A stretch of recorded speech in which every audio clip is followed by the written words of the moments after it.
Bonjour à tous. Aujourd'hui, en technique d'usinage, on va parler des différents forêts qui sont présents dans nos ateliers.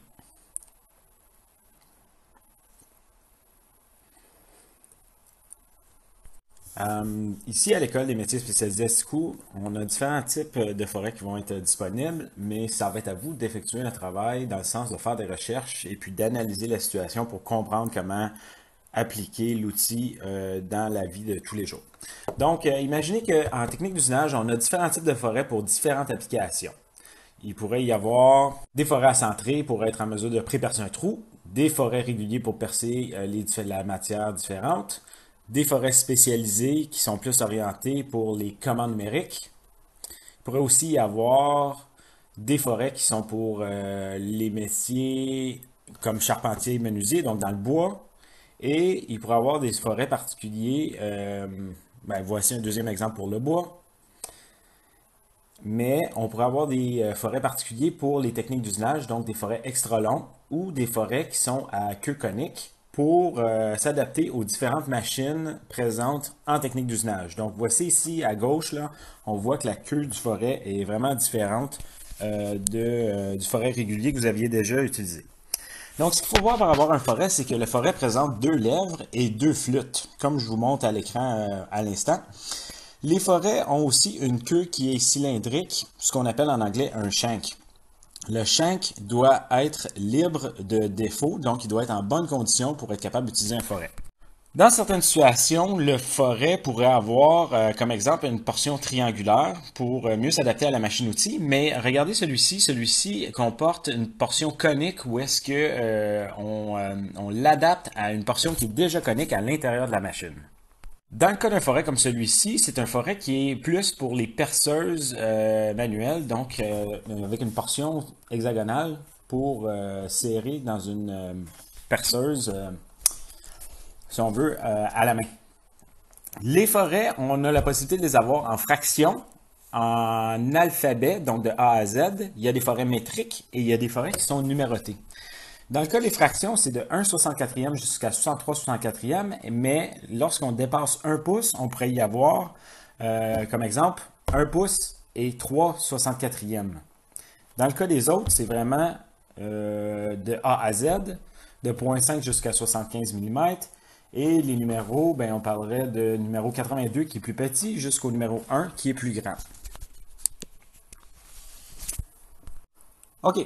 Dans un forêt standard, ce qu'il faut imaginer, c'est que c'est un forêt qui est composé en acier-outil, où est-ce qu'on peut percer n'importe quel matériel qui est plus, si on veut, dur que le forêt même. On voit ici à gauche un forêt qui est court, un forêt standard au milieu, puis un forêt stub qu'on appelle, qui est un forêt plus pour les commandes numériques à droite. Ces forêts-là, en tant que telles, ont différentes applications, dépendamment de ce qu'on veut faire sur la machine-outil. Ce qu'il faut imaginer par rapport aux forêts, c'est que, étant donné que la forêt est plus dure que la matière qu'on veut percer, si les paramètres d'usinage ne sont pas respectés entièrement, on pourrait avoir certaines difficultés, soit un éclatement du forêt, ça pourrait être une torsion du forêt, ça pourrait être aussi une usure prématurée, dans le sens où est-ce que le forêt va perdre ses parties tranchantes et il va se mettre à donner des diamètres, si on veut, différents, ou ça pourrait être littéralement tout simplement pas percé. Donc, tu as l'impression que ça perce, mais en réalité, c'est le forêt qui fond dans la pièce. On veut vraiment pas ça parce que, dans la plupart des cas, si une des situations décrites arrive, ben, il va falloir recommencer la pièce. Puis, on essaye de limiter ça en technique d'usinage parce que, comme vous le savez, un peu comme tous les métiers, ben, le temps, c'est de l'argent. Donc, une des choses qu'un machiniste doit faire, c'est toujours s'assurer de la qualité des outils de coupe avant de les utiliser. Là, ici, on va parler des facteurs de réussite du perçage. Donc, en technique d'usinage, on a le plus la capacité de régler si on veut, des paramètres précis sur les machines. Lorsqu'on veut percer, pré-percer ou alaiser, on parle vraiment de RPM, donc roulement par minute, d'avance, c'est avance par dent ici ou avance par lèvre, de pression de l'outil et de capacité à résister à l'usure. Donc, lorsqu'on choisit les matériaux ou le forêt même, il faut prendre en considération ces 4 éléments-là. Ce qu'il faut imaginer par rapport aux forêts, c'est que, étant donné que la forêt est plus dure que la matière qu'on veut percer, si les paramètres d'usinage ne sont pas respectés entièrement, on pourrait avoir certaines difficultés, soit un éclatement du forêt, ça pourrait être aussi une usure prématurée, dans le sens où est-ce que le forêt va perdre ses parties tranchantes et il va se mettre à donner des diamètres, si on veut, différents, ou ça pourrait être littéralement tout simplement pas percé. Donc, faut imaginer, c'est que les 4 forêts qui sont présentes sur la feuille que je vous présente aujourd'hui ont chacun leurs caractéristiques et leurs différents RPM.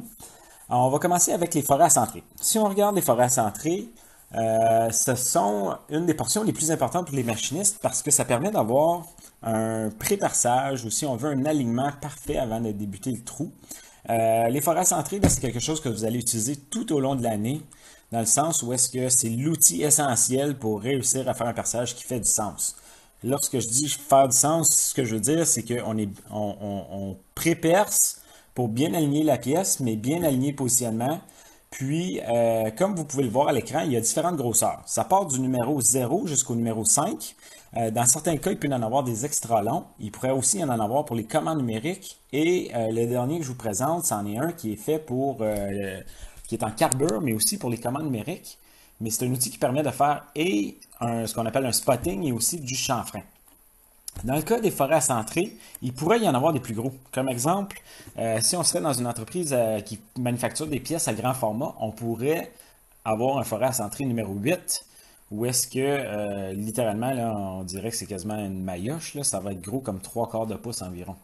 Je vais vous présenter des fiches dans le Machinery Handbook qui vont vous permettre de voir ce que je veux dire par rapport à ça. Regardez comment que le forêt a une portion conique. Donc, c'est comme si on voit que le diamètre au bout de ce forêt centré-là est dans les alentours de 1/8. Puis ensuite de ça, il y a un angle. L'angle qui est là, c'est un angle de 60 degrés. Cet angle-là, ce qu'elle permet, c'est de s'adapter aux différentes pointes présentes dans les machines-outils. Donc, sur le tour, en exemple, la poupée mobile a une pointe mobile, puis la pointe mobile a exactement le même angle que les forêts centrées. Donc, dans certaines situations, on utilise le forêt centré pour faire un appui pour un support de pièces. Puis c'est une des opérations standards qu'on voit souvent en usinage. Vous allez réaliser ça à plusieurs reprises dans le cadre de votre cours. Donc, rappelez-vous, dans le cas des forêts centrées, il faut calculer la vitesse par rapport au type, donc le petit bout. Et il faut réduire la vitesse plus on accède à la partie conique. Moi, je vous donnerais comme paramètres généraux dans les alentours de 1000 RPM. Si vous en utilisez un très petit comme celui à gauche, le numéro 0 ou le numéro 1, bien là, il va falloir aller plus dans les alentours de 2000 RPM. Sans ça, il va se fractionner. Là, ce qu'on va faire, c'est qu'on va regarder une petite capsule vidéo qui vous permet de vérifier comment on pré-perce un trou et comment on perce avec un forêt régulier.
Encore là, comme vous pouvez le voir dans la captation vidéo, on parle vraiment d'RPM. Le machiniste a choisi sa vitesse de révolution. Il a choisi son avance. L'avance, c'est en tant que tel comment il applique la vitesse de déplacement de son bras par rapport à la poignée de la machine. Ensuite de ça, il y a une question de pression. Parce qu'imaginez qu'une perceuse à colonne, c'est un amalgame de 2 machines. On parle d'une perceuse, puis on parle d'une presse. Dans le cas si on veut, la pression, ben, le machiniste doit s'assurer de ne pas exercer une trop grande force sur le forêt. Sans ça, ce qui risque d'arriver, c'est soit une flexion du forêt, ce qui va donner un trou plus gros ou un trou déformé. Et tu as aussi la possibilité de littéralement casser ton forêt. Parce que une presse comme ça, c'est une presse qui est à arbre à cam. Excusez-moi, c'est pas par arbre à cam, c'est un rack and pinion, comme on dit en anglais. Je vais essayer de vous trouver le terme en français. Ben, cette machine-là est capable d'appliquer plusieurs centaines de livres sur la pièce pour percer le trou. D'où l'efficacité d'une perceuse à colonne. Puis finalement, la capacité de résister à l'usure, ce qui arrive, c'est que, mais étant donné que des fois le matériel qu'on perce est très dur, ce qui va arriver, c'est que si le machiniste n'utilise pas d'huile, ben le foreur va avoir tendance à chauffer et à s'user plus vite. Imaginez que l'arête de coupe du forêt, elle est très petite, donc dans le sens qu'elle est mince, seulement en dessous d'un millième, ce qui cause que la chaleur est accumulée vraiment à l'endroit où ça coupe. Donc, le machiniste doit utiliser beaucoup d'huile. Regardons maintenant comment calculer la vitesse de coupe des forêts. Si on regarde le calcul général que vous avez déjà vu en mathématiques, vous devez imaginer que c'est 4 fois le VC divisé par le diamètre, ce qui donne le roulement par minute. Le roulement par minute sur une perceuse à colonne, des fois, c'est difficile d'avoir exactement la bonne vitesse parce que la perceuse peut avoir seulement certains choix de vitesse, comme exemple 315, ensuite passer à 520 et continuer vers 720 jusqu'à d'autres RPM. Si vous n'êtes pas en mesure de régler la machine exactement au bon RPM, ce que je vous recommande, c'est de réduire la vitesse parce qu'on peut toujours aller jusqu'à la vitesse de coupe maximale, mais on peut aller plus lentement et pas plus vite. Si on va plus vite, ben, on risque d'avoir des difficultés avec notre forêt, ce qui va causer, comme je l'ai dit tantôt, une usure prématurée. Donc, ce qu'on va faire ici, c'est qu'on va analyser la vitesse de coupe selon certains scénarios. Sur son axe, où la force centrifuge exercerait une force pour que le bout soit, si on veut, hors centre, ben, ça pourrait causer une problématique. Donc, ce que je recommande dans la plupart des situations, c'est d'effectuer un test, dans le sens de, si vous avez la possibilité de le faire, pré-percer dans un autre matériel, donc dans une pièce sacrificielle, dans le sens que vous avez effectué un test, c'est concluant, vous avez dit c'est bon, c'est pas bon, et vous avez apporté un jugement à si vous allez l'utiliser ou pas, ou si vous allez faire une modification par rapport à ce que vous avez décidé. Là, ce que je vous présente, c'est un roll saw en tant que tel, c'est une cloche qui permet de percer dans le bois, mais c'est écrit dessus qu'on peut percer les métaux avec ça. Imaginez que la cloche, elle est profonde de 2 pouces et elle coupe sur un diamètre de 2 pouces et quart. Ce qui veut dire que on pourrait, comme exemple, percer une plaque d'aluminium avec ça. Regardez comment c'est inséré. C'est comme si dans le cas de ce forêt-là, on a un loquet particulier pour entraîner la cloche parce qu'imaginez qu'étant donné qu'elle a un gros diamètre, 2 pouces et quart, ça prend excessivement de force pour retenir l'outil. Dans le cas de ce forêt-là, on l'utilise des fois pour pré-percer quelque chose qui va devenir beaucoup plus gros. Vous pouvez regarder sur le forêt même, s'il y a une indication, on dit 2 pouces et quart et on dit 57 mm, donc il y a déjà une équivalence d'indiquer pour la personne qui va l'utiliser. Dans le cas de ce forêt-là, l'exemple que je vais vous présenter, c'est qu'on va percer de l'aluminium. Si on fait le calcul, vous allez voir que on a encore un outil qui est en acier rapide, donc on va faire 4 fois 200, étant donné qu'on perce l'aluminium. Puis ensuite de ça, on va diviser ça par 2 pouces et quart. OK? Ce qui va nous donner, excusez-moi, là je me répète, 355 RPM de vitesse de coupe. Étant donné que la révolution est basse, vous devez imaginer, puis je crois que vous l'avez déjà vu en mathématiques, que la machine à bas régime va avoir beaucoup plus de force de coupe. Donc, c'est comme si l'accouplement de la machine par rapport au moteur va être réduit, ce qui veut dire que, généralement parlant, on a gagné une force accrue sur la machine. Si on a une force accrue, on applique une pression accrue sur la pièce lorsqu'on coupe le tout. Et étant donné que c'est un outil qui est circulaire, la force va être répartie sur, si on veut, tout le diamètre extérieur où est-ce que vous voyez les lames. Le pilote, qui est le forêt au centre, ben, ce qu'il risque de faire, c'est que lui, il sert à guider la déflexion du diamètre de 2 pouces et quart. Donc, si ça force trop, c'est possible que le trou du centre s'agrandit légèrement. Là, ce que je fais, c'est que je vous présente les forêts qui sont plus pour les machines-outils. Ici, on a un forêt, comme on peut voir, qui est encore en acier rapide, mais la queue de ce forêt-là, elle est conique.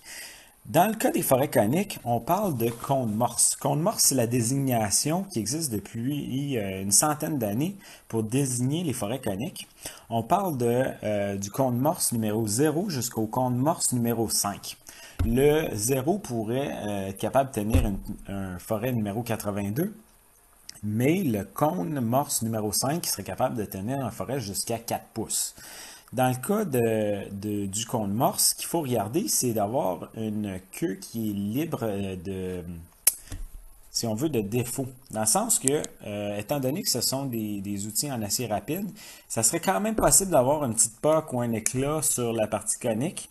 Le machiniste, lui, doit vérifier l'entièreté de la queue du forêt pour s'assurer qu'il n'y a pas de défaut.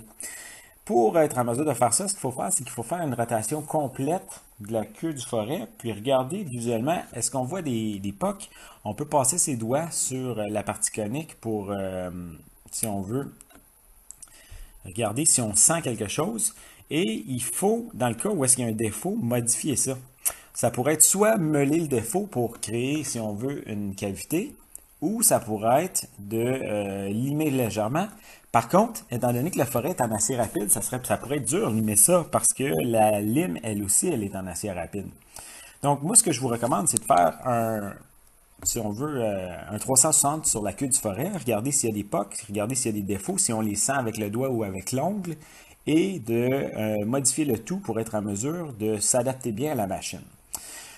Le fait que le forêt est conique, ça permet d'avoir un assemblage quasi parfait. En usinage, le meilleur alignement possible, c'est un cône à l'intérieur d'un autre cône. Ensuite de ça, regardez la queue du forêt. On a, si on veut, une partie d'entraînement.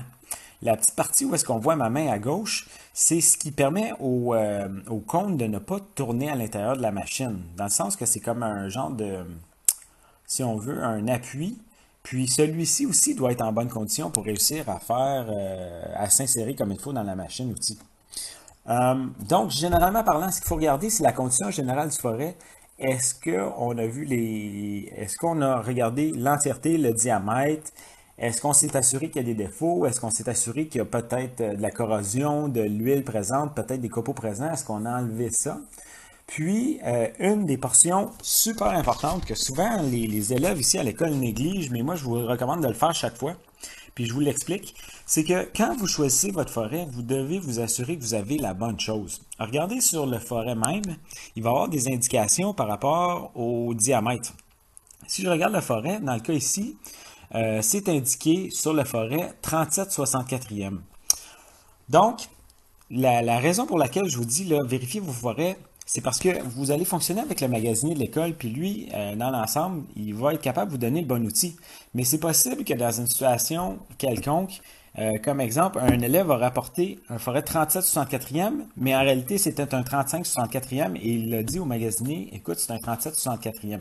Le magasinier ne regarde pas nécessairement chaque outil, puis confirme que c'est la bonne mesure, il va tout simplement le placer dans le bon tiroir. Donc, une des choses à faire, c'est quand vous choisissez vos outils, faites sûr que vous avez les bonnes choses. Plus tard, lorsque vous allez exercer le métier de machiniste, vous allez vous rendre compte qu'il n'y aura pas nécessairement de magasinier présent sur place, ce qui veut dire que vous allez devoir tout simplement regarder les outils, faire la lecture, vous assurer que vous avez choisi les bonnes choses et que ça soit conforme à la pièce. Dans la plupart des cas, il existe un forêt qui est à l'intérieur de 5 millièmes pour réaliser la tâche. Comme exemple, allez voir sur la fiche technique, puis vous allez vous rendre compte que dans les alentours de 300 millièmes, ben, il y a un forêt à 302, mais après ça, il y a des difficultés à avoir quelque chose entre 302 et 516, qui est 312 millièmes. Donc, le machiniste doit trouver le bon outil pour réaliser la tâche. C'est possible que celui-ci ait quelque chose à fabriquer, mais généralement parlant, il y a beaucoup de forêts pour réussir à faire les différentes tâches qu'on doit réaliser en technique d'usinage. C'est plus de 250 forêts en bas du 1 pouce. Donc sur ce, je vous souhaite d'avoir des succès dans les perçages. Ce sont des opérations de base que vous allez réaliser tout au long de votre DEP. Puis j'espère que ma captation vidéo va vous avoir aidé dans la suite de vos études. Salut la gang!